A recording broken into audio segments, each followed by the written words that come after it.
I don't want to go to heaven. I don't want the idea of living forever. That really disturbs me. The idea of existing for eternity and never stopping, especially living in a place where the only descriptions thereof, or that we're supposed to be praising God on high for eternity. That's not the only description, Brennan. Get ready for a thought-provoking showdown. Cliff faces a tough challenge from a student who's not afraid to ask the tough questions. From the validity of faith to the morality of eternal punishment, nothing is off limits. Who makes the stronger case, Cliff or the student? Let's know in the comments below. Let's dive into the video. You're excusing God's hypocrisy on this one occasion. No, I'm not. I have repeatedly said to you, it was a unique event. Right. Please understand, it was a unique event where God is testing one man, Abraham. And he's saying, Abraham, I want you to sacrifice your son. Clearly, verse 1, Genesis 22, God tested Abraham. It was a test of one individual. Okay. And you think, but then that's moral then? I guess No. my question was, does killing your son become moral? Does anything, not necessarily killing your son, if that indeed was a one-time proposition, but is doing anything God tells you to do instantly become moral because he is commanding it? For example, I'm under it, me personally, I believe that if somehow, it's a silly proposition, I'll grant you, somehow we were to prove, like permanently and with 100% absolute certainty that God is not real. Let's say we were to prove that. God does not exist. Yep. Christianity is a book of fables, nothing more. Right. I do not think that you would suddenly lose all of your morality and start raping and murdering people in the streets.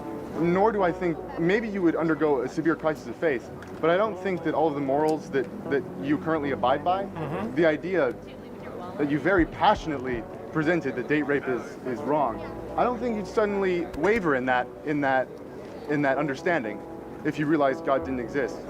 And so I guess what I'm saying is I think there becomes a problem if you feel the need to double check your morals off of a higher power. It's not a question of double checking. It's a question of, if you are so convinced that certain things are evil, and if you're thinking deeply, you're going to have to ask, why are those things evil? What's the basis of something being evil? Is it just my taste, my prejudice, my culture? Is it just me, the individual? Is it just a power elite have taught me? King Arthur taught me that this is evil. Well, I guess here's my question. Because I don't believe in God, and yet I still find date rape wrong, where does that come from for me personally? Can you explain why I feel that's wrong? Sure. Because although you don't acknowledge it, you're a human being created in the likeness of God with a conscience and a rational mind. So here's what I want to ask. Isn't there a bit of redundancy in that assumption? That assumption that God implanted my morals on me already. I didn't have to learn about God to know that date rape is wrong, right? So why do I need to learn about him now? If he's already implanted all my morals inside my heart, why do I need to know about him? For example, why do you need to know about God if he's already given you all of your morals? If he's, like you said, given me a conscience. Whether I asked for it or not, I've got it now, according to you. So why do I need to care about God? First point, because my conscience convicts me that at times, although I know what's good, I do the opposite, and that's why I experience guilt. I think you probably have experienced guilt, maybe once or twice on your own. More than once or twice. Good, great. Now, Jesus Christ bled and died on a cross, he claimed, to forgive you and to forgive me. Now, if we experience guilt, the question is, how do we handle guilt? One very healthy way to handle guilt is to turn to Christ for forgiveness and to receive God's forgiveness for the wrong that you and I have done. Second point, there are very few moral absolutes. Very few. And the majority of life is lived in the gray world. If there is a God who's just, don't you think it would be wise to ask him for wisdom to make ethically responsible decisions living in a very ethically gray world? I wanted to ask you, in the Ten Commandments, God lays down some very specific moral guidelines. Yes. Thou shalt not murder. Right. Why wasn't thou shalt not enslave your fellow man included? I don't know. Why is that not why is that question. not something that he felt, because he didn't feel the need to guide people away from murder. He didn't say you can murder people twice every year until you wean yourself off of it, you know? Right. Because everyone loves to murder, so just get yourself away from that little by little, like we will with slavery. Right. Why didn't he just say slavery's bad, I'm God, deal with it? You bet. I don't know. And I really don't know why God hasn't sent a message to American Christians that driving Mercedes and BMWs and having 3 houses is immoral. Because we have the solution to the starvation on the world, on the planet.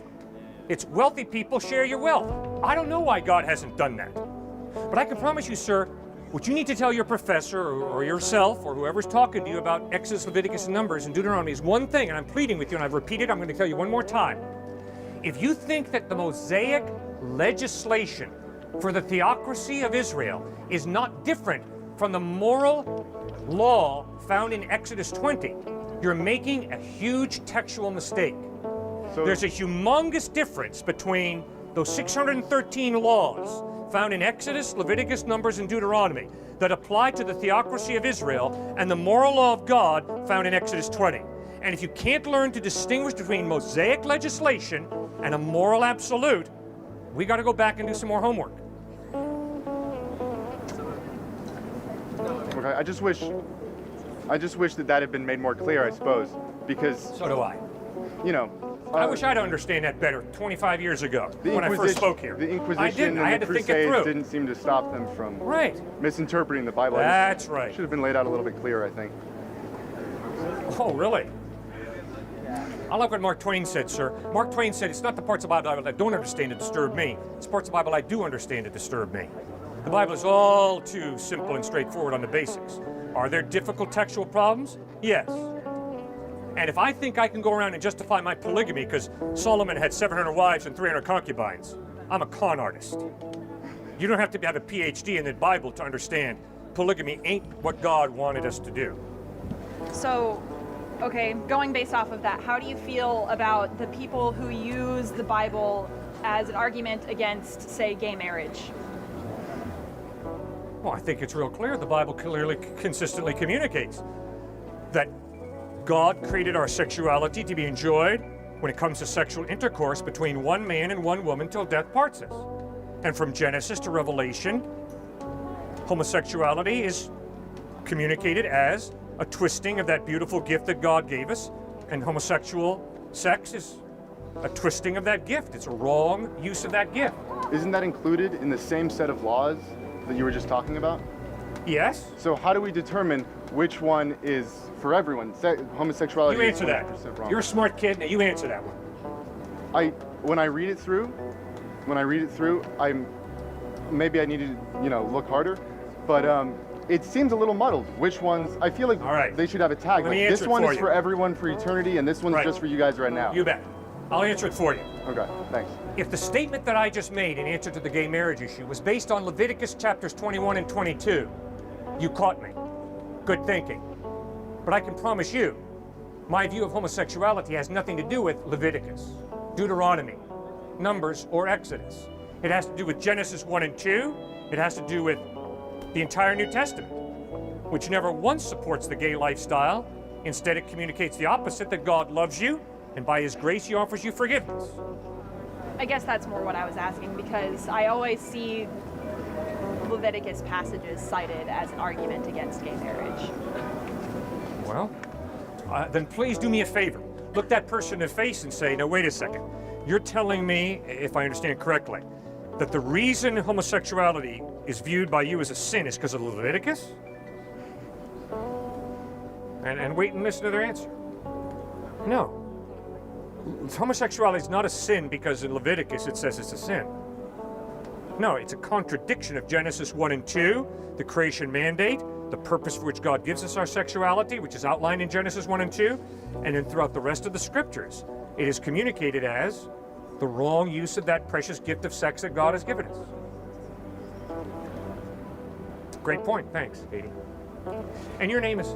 Brennan. Brennan, thanks, Brennan, for raising issues. Any more?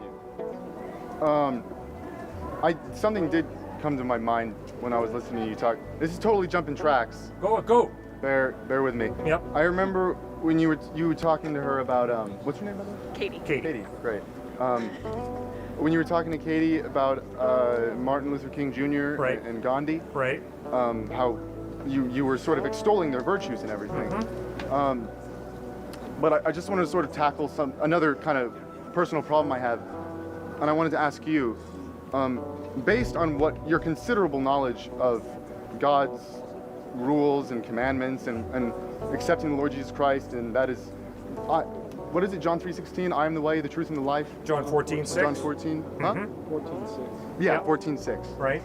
I am the way, the truth, and the life. Right. No one comes to the Father except through me. Right. Isn't Gandhi burning in hell right now by that verse? The person that we should all respect to some degree, and that you obviously respect. Is he not being? Wasn't he cast into the pit of fire because he didn't believe in Jesus Christ? I do not know whether Gandhi's going to heaven or hell. I don't know where anybody's going. Why? Because I don't know what a person decides before they die. We can, based on textual evidence, we can make reasonable assumptions, correct? You can make a reasonable assumption right now that if I were to die right now of embarrassment or shame or something, or nervousness of being on camera in front of this great crowd of people, and have not in my hardest of hearts been moved so far that I would be given the elevator downstairs and not upstairs, right? You could make that assumption. I'm pretty sure you believe that about me right now. And so can we not assume, because Gandhi said several times that while he appreciated a lot of the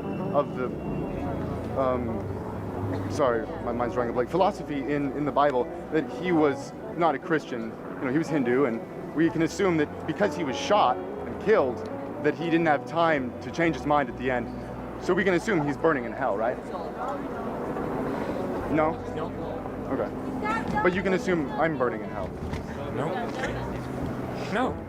I would never want to assume that about anybody. I know, but you have to if you believe that the only way to get to Jesus, to get to heaven, is to believe and accept Jesus Christ as your Lord and Savior. And if I'm telling you right now that I haven't done that yet, that's an assumption you can make, right? Because I know I guess the big problem I have is that I hear a lot of people say these things. You have to accept Jesus or you're gonna go to hell. That's the only way to get to heaven. And then when we ask them these questions, like, do you really think I'm gonna be tortured for eternity? They're like, oh, I cannot judge. God is the only judge of man. But you're not judging me. You're not sending me to hell. But somebody is, and you know who that someone is, and you know why. Yeah. Do you think there are going to be people who call themselves Christians who go to hell? You do. Do you? Do I? I don't believe in hell. But you believe that lots of Christians are going to hell because lots of Christians enslave people. Lots of Christians rape their wives. Lots of Christians, actually, I'm rather impressed by the amount of Christians that were in the abolition movement, but a lot of Christians enslave people. They're going to hell, according to you. The same person, right? No? No, I don't know.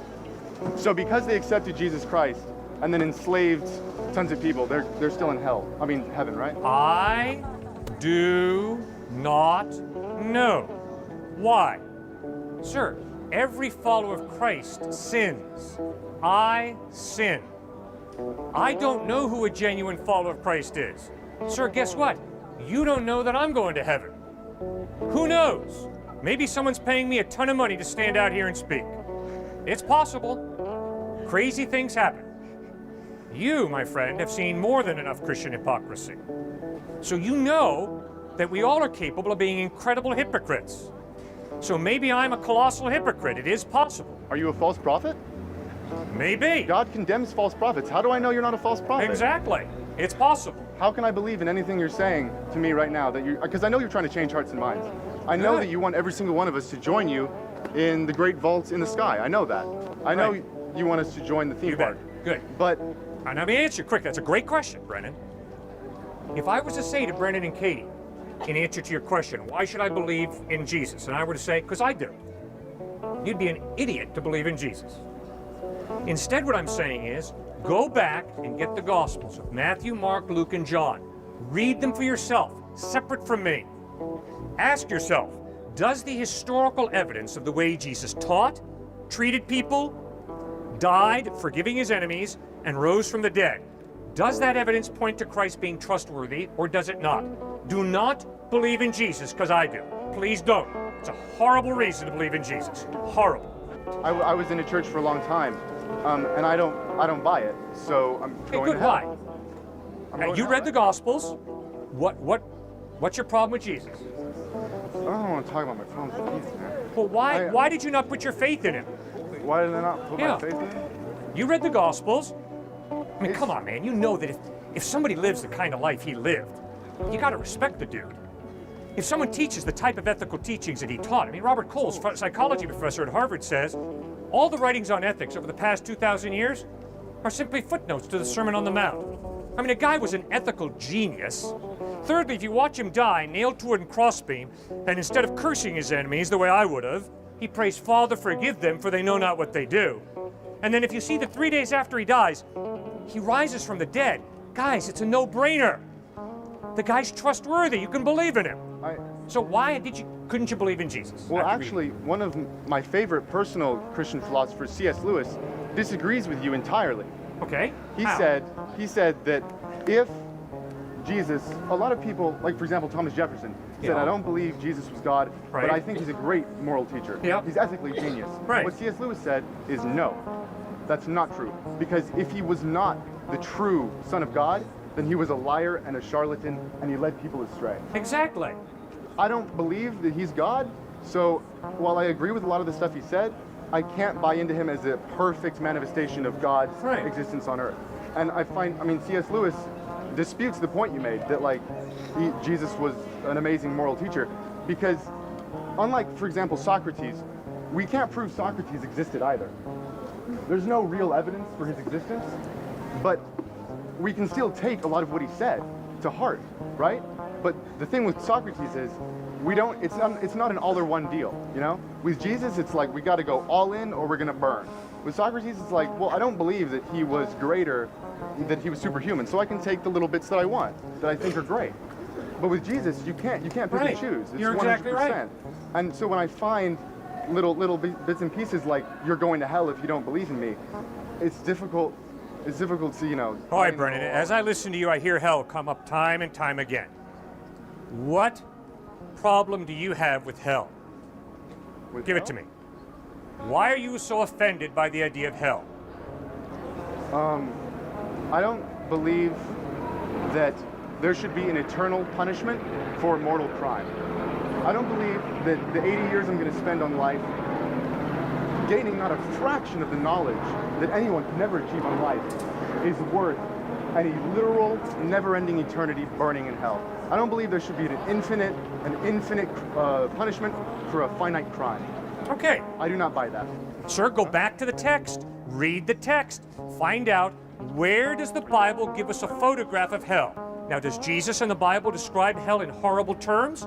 Obviously, yes. No question about it. But now, look, come on now.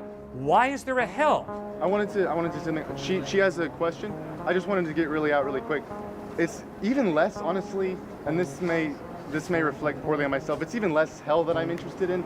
I don't want to go to heaven. I don't want the idea of living forever. Yeah. That really disturbs me. The idea of existing for eternity and never stopping, especially living in a place where the only descriptions thereof, or that we're supposed to be praising God on high for It's eternity. not the only description, Brennan. I'm going to be It honest. talks about serving God, working.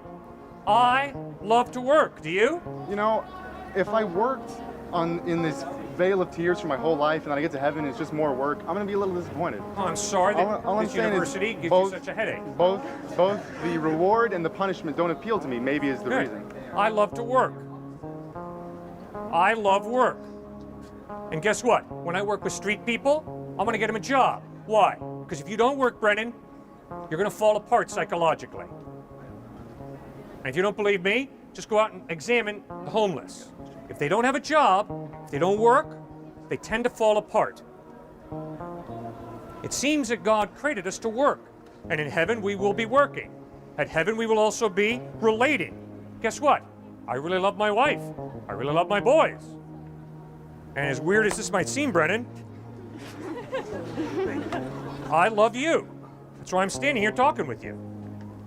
So, I would love to be able to talk with you and get to know you throughout eternity in heaven. Heaven is all about relationship. That's why Jesus says in John 17:3, this is eternal life, that men might know you, the only true God, and Jesus Christ whom you've sent. So heaven is all about relationship. It's all about work, creativity. You express your creativity in work. I express my creativity in work. That's good. Come on, guys. Are you really here just to make more money? Is that what you're here all about? Come on, guys. Think. Think. There's got to be more to life than just positioning yourself to make more money. Nothing wrong with money, but there's got to be more to your life and your work than just making money.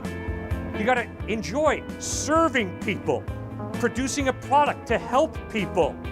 That is good. Work is a gift from God.